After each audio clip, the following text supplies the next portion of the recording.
Adrian Blackwood s'installa dans son siège de première classe avec l'efficacité habituelle de quelqu'un qui passait plus de temps dans les aéroports que chez lui. À 37 ans, il était le PDG de Blackwood Consulting, une entreprise qu'il avait bâtie à partir de rien et transformée en l'une des sociétés de stratégie commerciale les plus prospères du pays. Il avait tout ce pour quoi il avait travaillé. Richesse, influence et respect dans chaque salle de conseil qu'il fréquentait. Ce qu'il n'avait pas, c'était une raison d'arrêter de travailler. Aucune famille qui l'attendait, personne pour lui demander quand il rentrerait à la maison.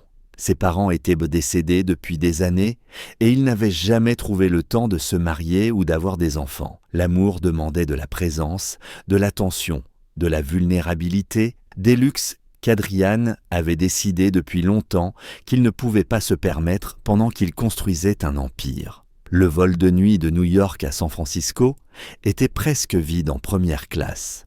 Adrian l'avait choisi précisément pour cette raison. 6 heures de travail ininterrompues, pas de bavardage avec des voisins de siège trop loquaces, juste lui, son ordinateur portable et les rapports trimestriels qui ne semblaient jamais se terminer. Il était en train de sortir son ordinateur lorsqu'il entendit une petite voix à côté de lui. « Vous avez l'air fatigué, monsieur. » Adrian se tourna et aperçut une fillette debout dans l'allée, peut-être âgée de 4 ans, avec des cheveux blonds fraises attachés en queue de cheval et vêtue d'une robe rose.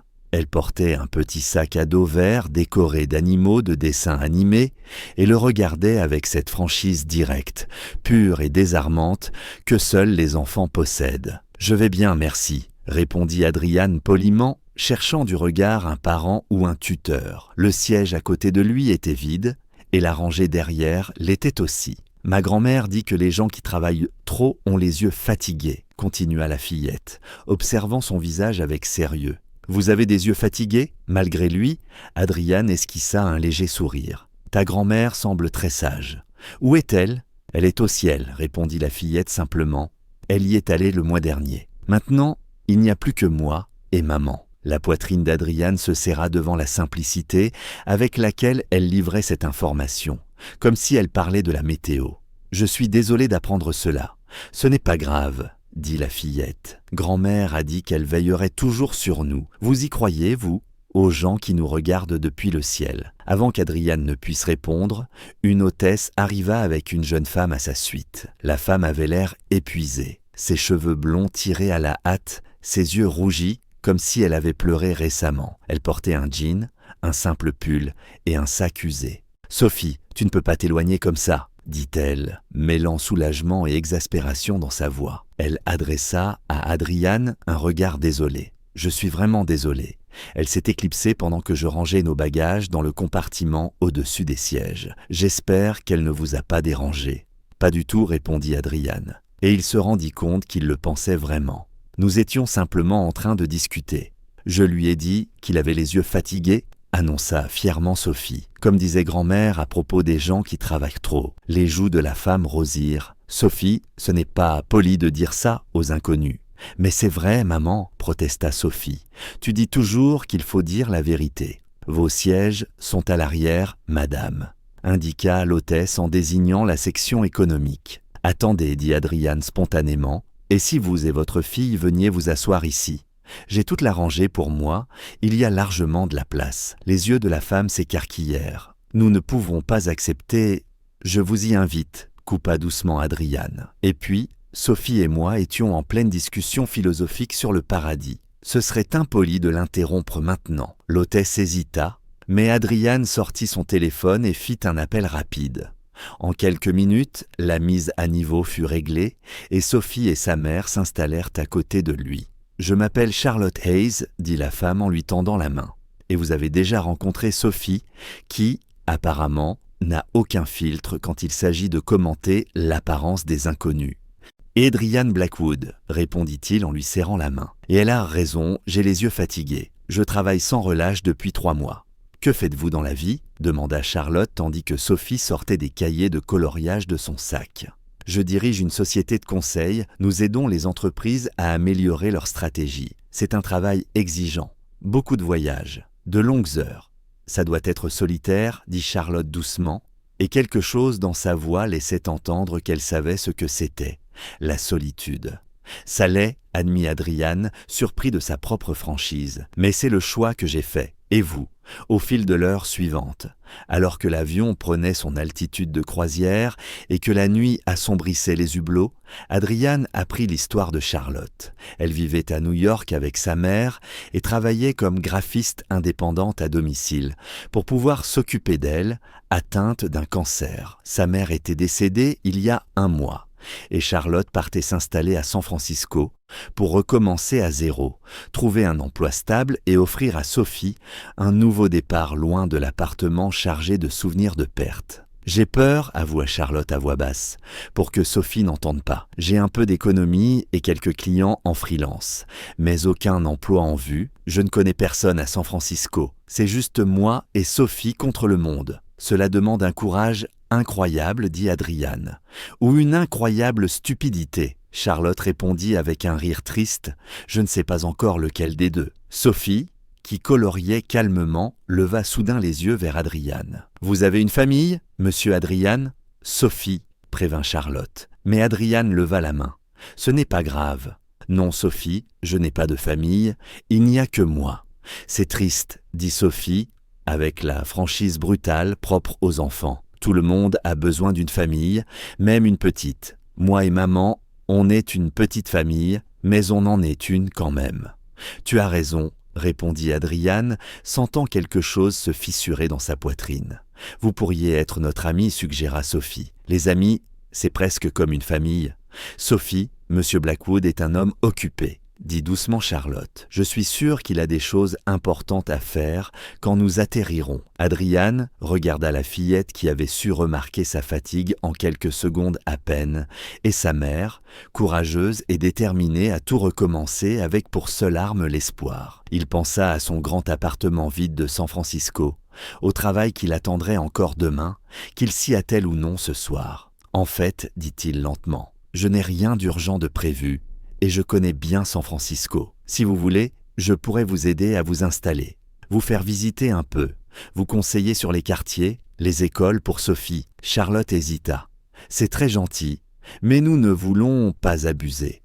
Vous n'abusez pas, répondit Adrian, je vous le propose. Considérez cela comme le comité d'accueil, version une seule personne. La vérité, c'est que Adrian ne s'était pas senti aussi présent, aussi vivant depuis des années. Quelque chose dans la force tranquille de Charlotte et la sagesse spontanée de sa fille avait réveillé en lui une part qu'il croyait disparue. Pendant le reste du vol, Sophie s'endormit la tête appuyée sur son bras, pleine de cette confiance absolue que seuls les enfants peuvent avoir. Charlotte s'excusa, mais Adrian se rendit compte que cela ne le dérangeait pas. Depuis quand personne n'avait-il eu besoin de lui pour autre chose que des conseils d'affaires ? Elle ne s'attache pas d'habitude aussi vite, dit Charlotte en regardant sa fille dormir avec une tendresse inquiète. Elle s'est refermée depuis la mort de ma mère, mais avec vous, elle s'est ouverte tout de suite. Peut-être qu'elle a senti que j'avais besoin qu'on me dise que j'avais les yeux fatigués, dit Adrian avec un léger sourire. Quand ils atterrirent à San Francisco, Adrian fit quelque chose qu'il n'avait jamais fait. Il libéra toute sa journée. Il aida Charlotte et Sophie à récupérer leurs bagages, les conduisit au logement temporaire que Charlotte avait trouvé et passa la journée à leur faire découvrir la ville. Il les emmena prendre le petit déjeuner dans un dîner familial où Sophie engloutit une pile de pancakes. Il leur fit traverser différents quartiers, leur montra les parcs, les bibliothèques, les bonnes écoles. Il expliqua à Charlotte le système de transport et lui indiqua les meilleurs supermarchés. « Pourquoi faites-vous tout ça ?» demanda Charlotte alors qu'ils étaient entassis dans le Golden Gate Park, regardant Sophie courir après les pigeons dans la lumière de l'après-midi. « Honnêtement, je ne sais pas vraiment, avoua Adrian. Hier encore, si on m'avait demandé de prendre un jour de congé pour aider des inconnus à s'installer, j'aurais dit que c'était impossible. Mais assis dans cet avion, quand Sophie m'a dit que j'avais les yeux fatigués, quelque chose s'est enclenché. Elle avait raison, je suis épuisé depuis des années, à travailler sans répit. Et pourquoi ? Gagner plus d'argent que je ne dépense pas, faire grandir une entreprise que je dirige seul.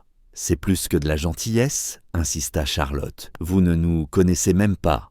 C'est peut-être justement pour ça, répondit Adriane, parce que vous ne voulez rien de moi, sauf un peu d'aide. Vous ne savez pas qui je suis, ni ce que je vaux. Sophie m'a parlé comme à un simple homme fatigué, qui avait besoin qu'on le remarque. Depuis quand quelqu'un m'a-t-il vu comme une personne, simplement?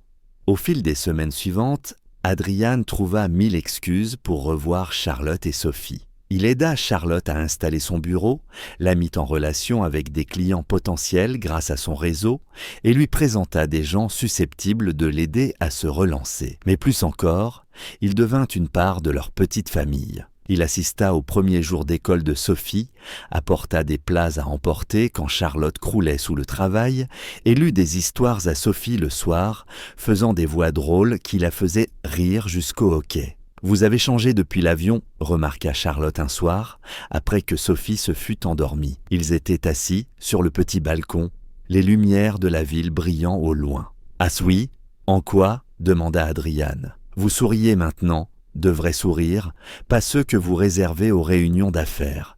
Et vos yeux ne sont plus aussi fatigués.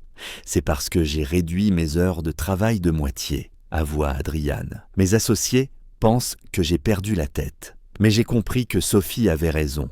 Ce jour-là, j'étais fatigué parce que je vivais mal. J'existais, au lieu de vivre vraiment. « Adriane, je dois vous dire quelque chose, » dit Charlotte d'un ton grave. « Sophie et moi, nous ne sommes pas un projet de charité.